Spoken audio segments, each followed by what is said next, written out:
In the previous videos and on our journey to understand the Creator's calendar, we have observed how the fixing of dates and the watching out for celestial alignments go contrary to the divinely appointed times of Elohim.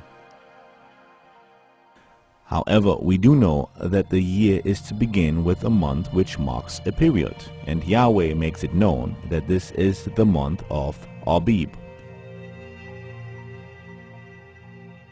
This is the month wherein the Passover is to be kept.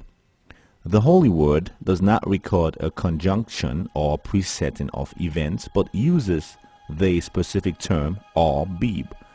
This is what we shall now look out for and explore in much more detail. So, what is Abib?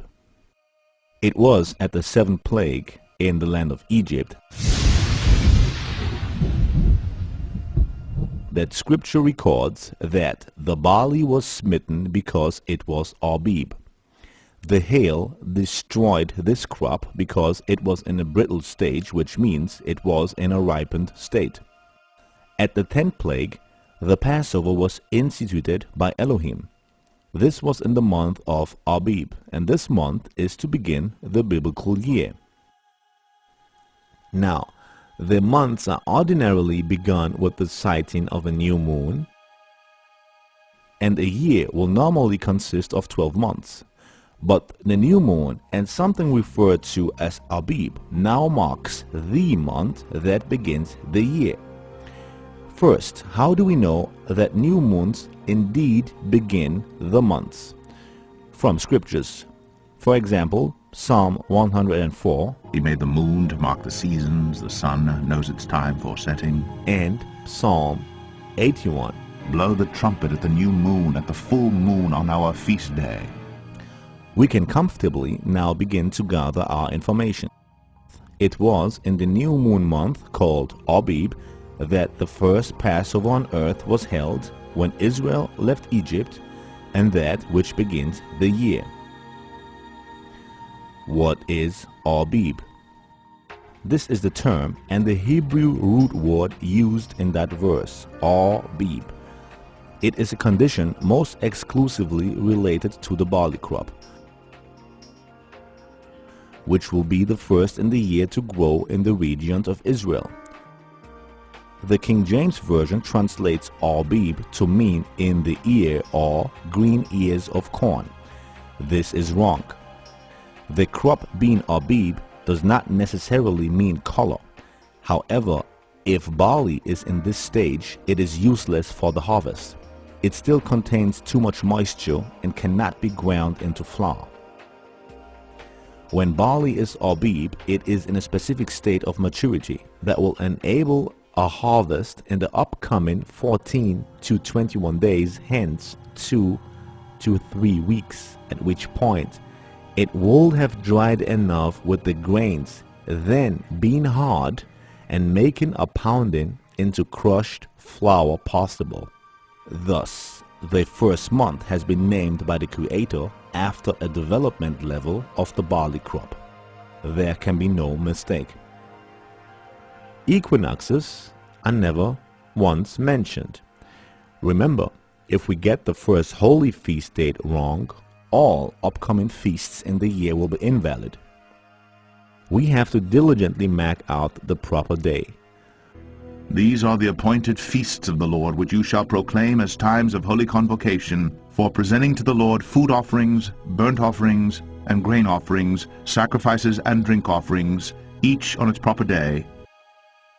We soon discover that this marking is all centralized on the barley crop. As said before, we will have a new moon to start the month. There will be a timeline in this month. Abib barley is now needed to determine further progress on the holy timescale. On the 14th of the Abib month is the day the Passover lamb has to be sacrificed. The immediate following 7 days are the days of unleavened bread. It is a commandment that this feast must also take place in the Abib month, which it will if we are by default following the Abib method. You shall keep the feast of unleavened bread. 7 days you shall eat unleavened bread, as I commanded you, at the time appointed in the month Abib, for in the month Abib you came out from Egypt. From its Abib state, the barley will naturally need a further 2 weeks to be harvest ready. This has already been implemented in Elohim's calculations. The first fruits of the crop has to be presented to the priest in the week of unleavened bread, after the weekly Sabbath. This is also a commandment. You shall bring the sheaf of the first fruits of your harvest to the priest, and he shall wave the sheaf before the Lord so that you may be accepted. On the day after the Sabbath the priest shall wave it. In the 7 days of matzah or unleavened bread, there will always be a weekly Sabbath day. We have the sacrificial week of Yeshua, for example, here. If the Sabbath were on the 19th instead of the 17th, as depicted in this chart, then the first fruit offering will be on the 20th, the first day of the week.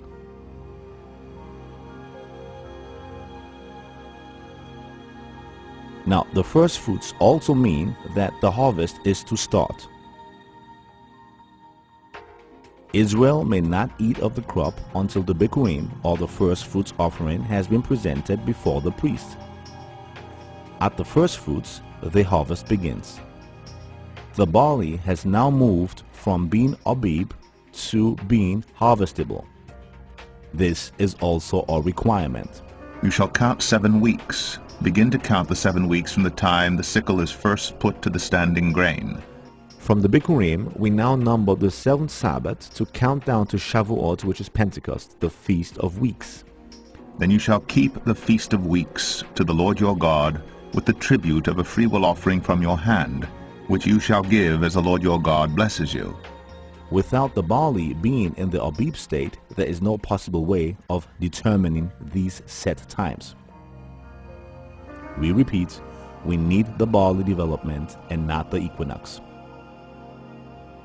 Very simple and totally dependent on the divine appointment of Yahweh. New moons are seen all around the globe, and barley too is grown worldwide. Where does the sighting and observation now take place? And the Lord spoke to Moses, saying, Speak to the people of Israel and say to them, When you come into the land that I give you and reap its harvest, you shall bring the sheaf of the first fruits of your harvest to the priest. All the conditions must be met in the Holy Land Israel. No other place is acceptable to the Father.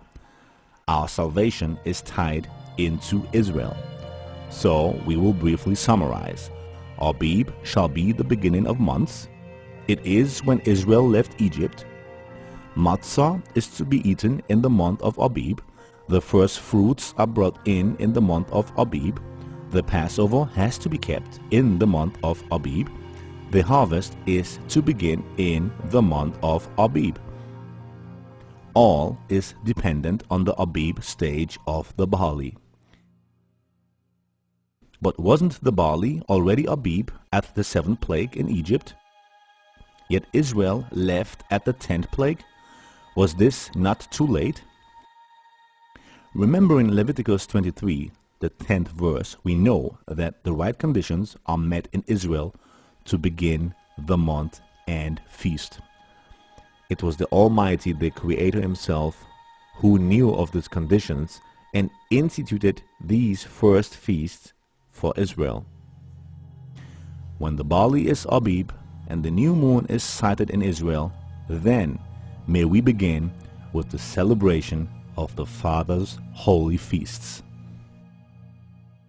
So I do hope that these studies have helped you to understand how the calendar of the Creator is derived. And knowing this, we now look forward to the right conditions in Israel, where the Father makes it known when His holy feast days are to begin.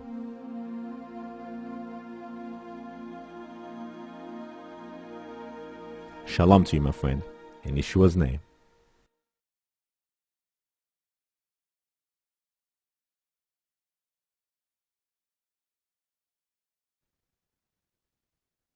This just happens to be the same field where we found the Abib barley last year.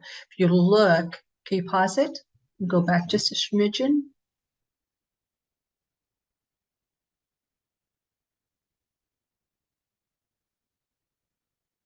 And pause it there.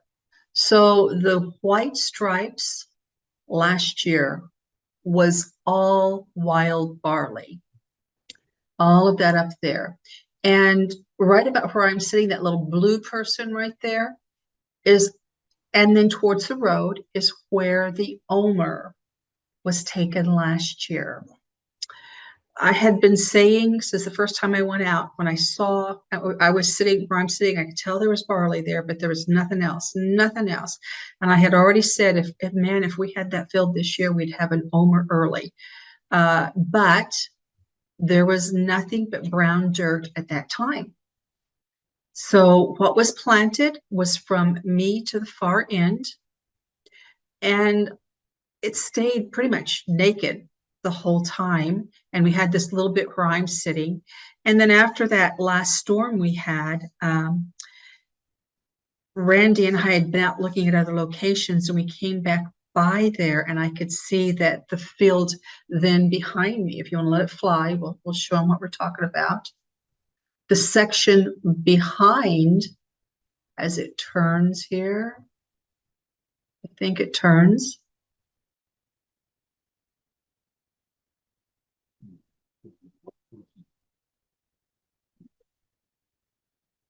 So you can see all that barley now that has grown in behind that area. That filled in 1 week. That was not there before. So what had happened when Randy and I come by there is I said, oh my goodness, that has filled in with barley. We have to stop and check it. There might be a Abib there. Now that right there is the whole area. There you go. From that green line right there, all the way forward, that is the whole area. Yep. And back up and back up.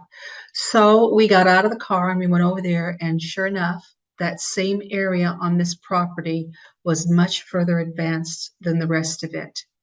And we were able then to say that there was enough barley to begin the year. But now we have some pictures. We've gone back today and we've taken the drone, and Randy's got some really good pictures and videos we can look at that shows exactly that area I'm sitting in, how far actually gone it is, because it's a lot of it is, well, you can only put your fingers on it, it's going to shatter. And a huge percentage of it is that way. We'll just go with Randy's photos and we'll look at them as they play here on the computer. So that's me back up there in the foreground. The really dark brown, and then just in front of me as well, you just see a rusty edge right there that I'm sitting in compared to the rest of the field. And that is all barley that the stalk is dying. And I would say 80% of the barley in that is tan. Absolutely. Yeah, yeah. No, and there's some of it already in there that is indivisible by the fingernail. It's leathery, it's hard, and you cannot cut it with your fingernail. And that's past where we want it.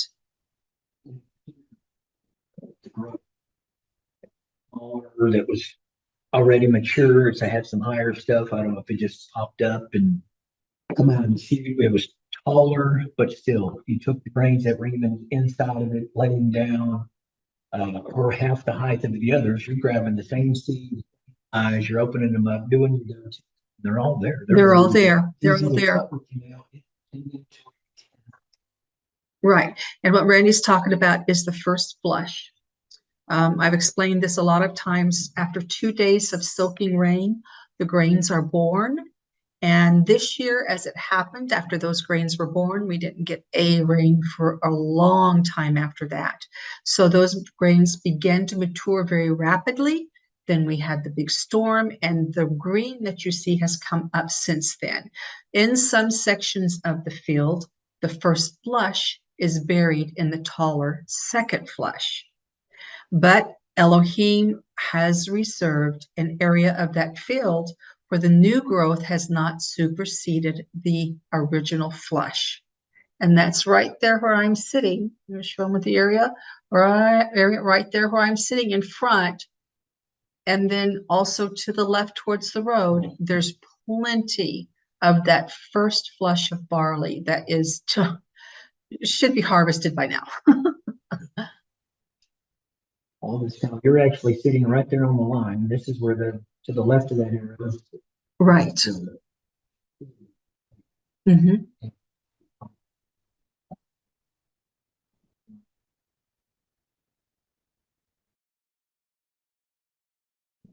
Can you pull the screen? Can you enlarge the screen that you have with that?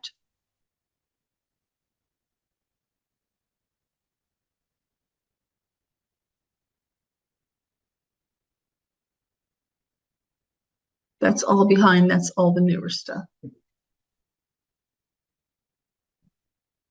That's still the newer stuff. Can you do the one up there where I was sitting?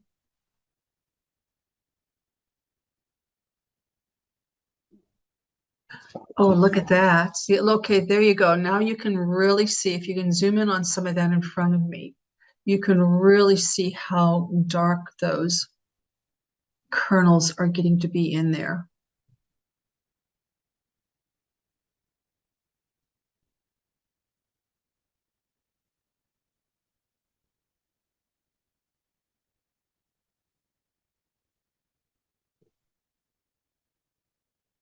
Okay, that's good right there, right there.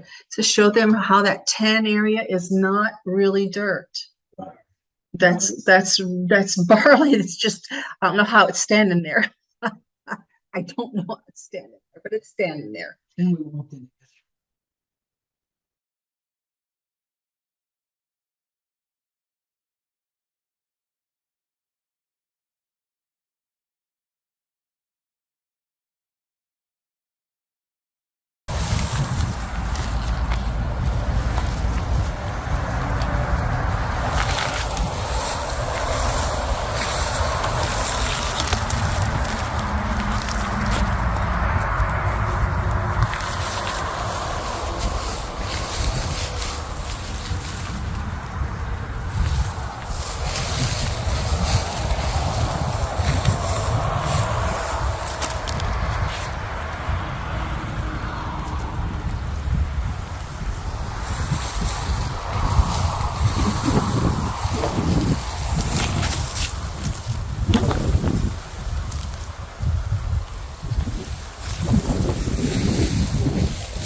Yeah, it really does.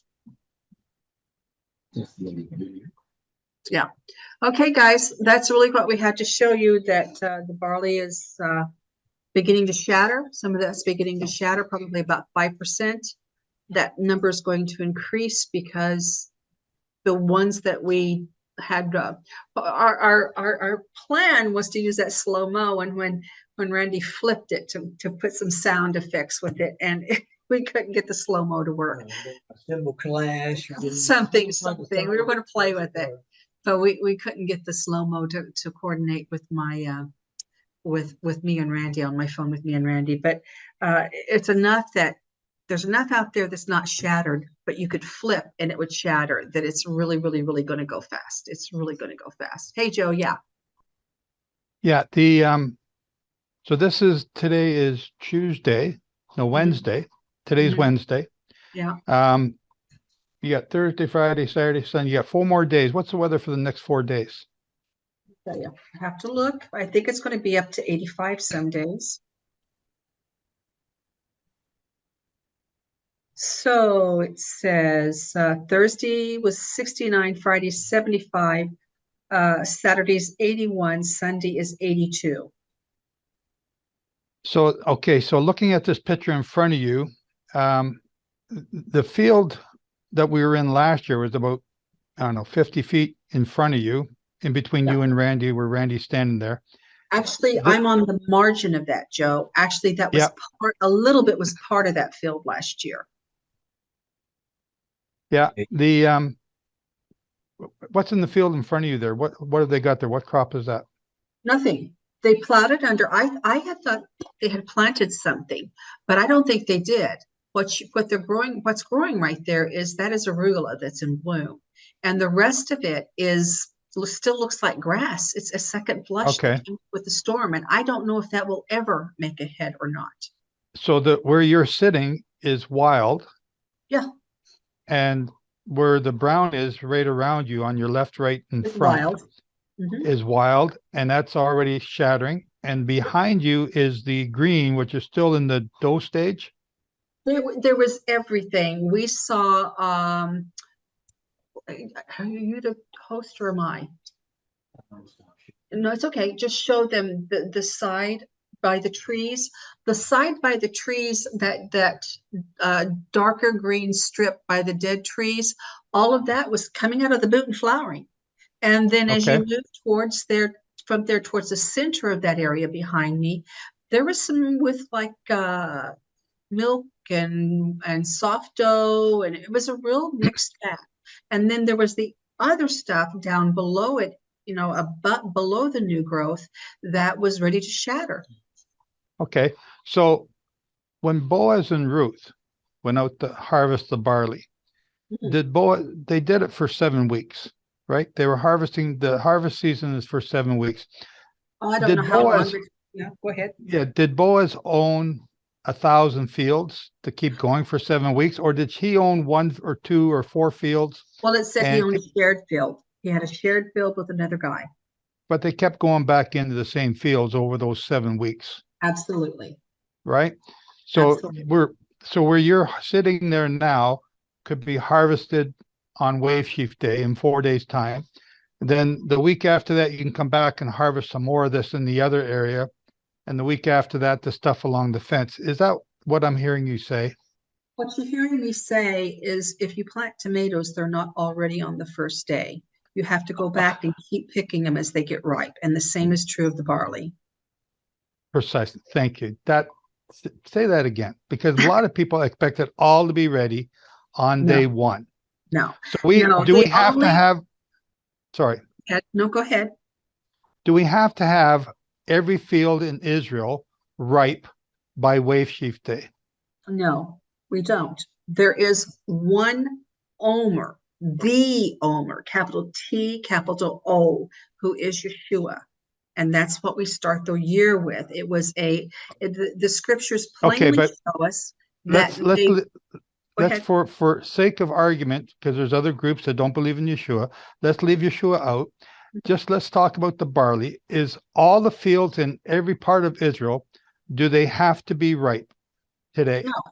No, because Deuteronomy 16:2 this is actually a chiasm that says when you number your days, when you put the sickle to the ground, 7 Sabbaths you shall number when you put the sickle to the grain. It's a chiasm. It says it one way on one end, it reverses it on the other end, and in the middle it says when you put the sickle to the grain. So the chiasm is pointing to putting the sickle to the grain, then you start your harvest, then you count your sevens.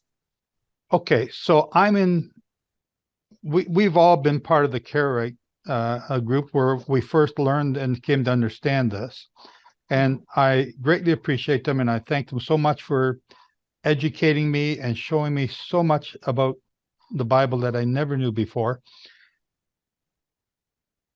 There's what we were calling a takanot and maasim last year, and it's still the same this year.